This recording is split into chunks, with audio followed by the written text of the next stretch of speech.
Let's run the app.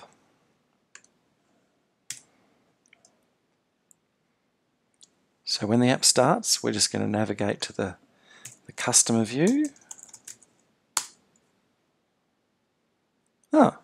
So what's going on here? Well, MVC is trying to instantiate the customer controller, but it can't because the controller only has one constructor. And that constructor has parameters for our dependencies, and it doesn't know what dependency to put into those parameters. It's like giving someone a laptop without a hard drive or any memory. The laptop has sockets to plug them in, but they haven't been supplied. What we need to do is to put together our dependency menu. We need a piece of software that can respond to a request for an iCustomer repository and know what to provide. You can think of it as a dependency butler. When the app starts, we tell it some instructions, and then it knows how to fill our needs. So I could create a class, and I could call it Dependency Butler.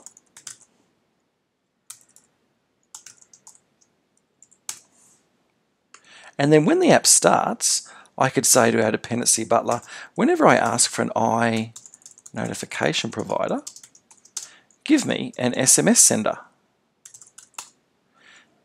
And whenever I ask for an I logger, give me a file system logger. All the dependency butler is going to do is record mappings between a socket and the dependency to stick into that socket. Now, luckily for us, we don't need to write our own dependency butlers from scratch. We can use existing implementations. You'll often hear them call fancy things like inversion of control containers. There are several really popular ones. I prefer to use AutoFac, but it's not a big deal. After all it's doing is mapping a dependency to its socket. Let's add AutoFac to our web project and configure the dependency butler. The first thing we're going to do is we're going to go into our solution, and I'm going to right click on it and choose Manage NuGet Packages. I'm going to be adding AutoFac to an MVC project, so I'm going to look for AutoFac MVC5. I'm going to click on it and I'm going to hit Install.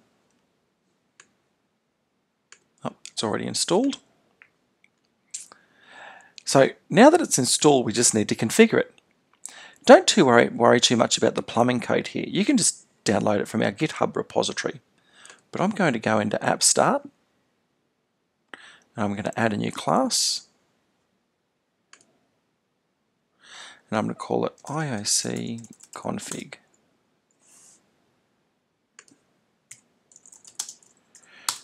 Okay, now I just need one method. I'm going to make it a static void, and I'm going to call it register dependencies.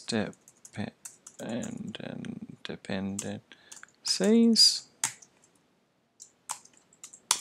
Okay, now I need to create when I'm working with AutoFac, I need to create a container builder.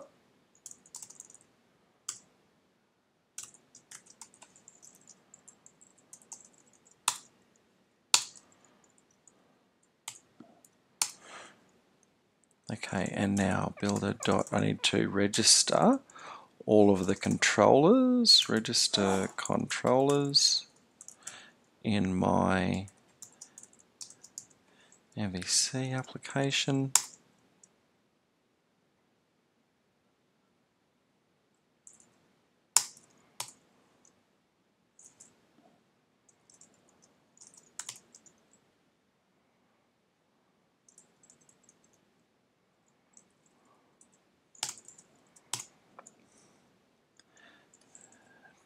And I need to find that by the assembly.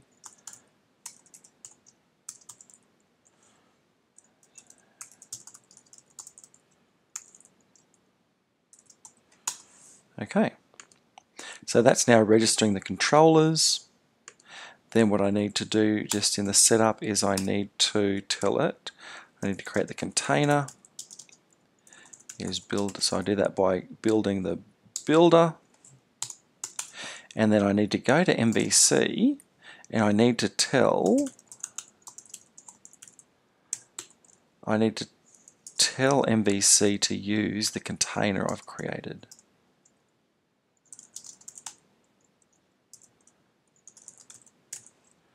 Okay, so that's all the plumbing code. But here's the important part, is we want to come in here and we want to register our dependency. So we want to say builder.register type. And what we're going to do is we're going to say register the email sender as our I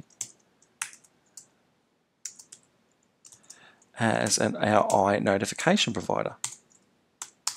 And we're going to do the same thing for our other dependencies. So we're going to register our file system logger as our iLogger. We're going to register our customer repository as our iCustomer repository. And we're going to register our order repository as our iOrder repository. Now by default, every time I request a new iNotification provider from the container, it's going to instantiate a new one. It makes more sense to reuse the same object on the same page request. So I'm going to set a lifetime scope on this mapping to 1 instance per request.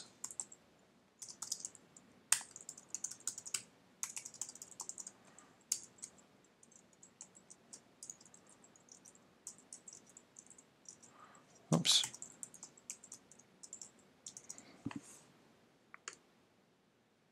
The only thing left to do now is to tell our MVC app that when it starts, it should register the dependency mapping so it knows what to serve when asked for a dependency.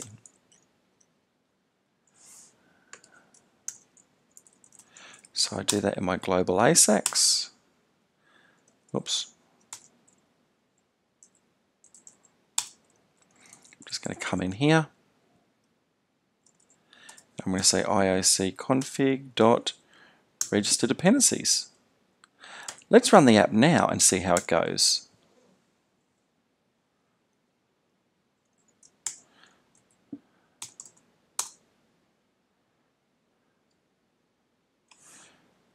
Excellent, we can see our customer list.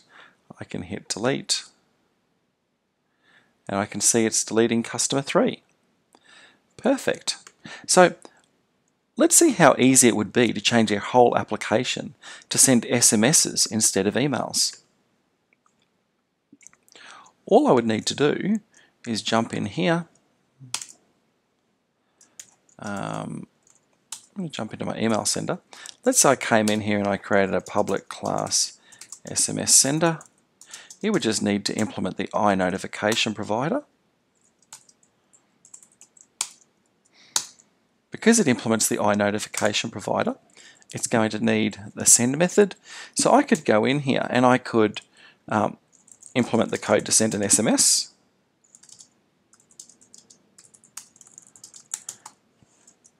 Okay, now the only thing I'd need to do once I'd implemented this sending code, if I wanted to change my whole application to now send SMSs instead of emails, I just need to go into my dependency injection configuration and I say, wherever I'm injecting an iNotification provider, don't use an email sender anymore, now use an SMS sender. Okay, so now that SMS sender is going to be injected into the constructor parameter of all of my controllers. As you can see, our application is much more maintainable now. I can write new modules in isolation from the core system.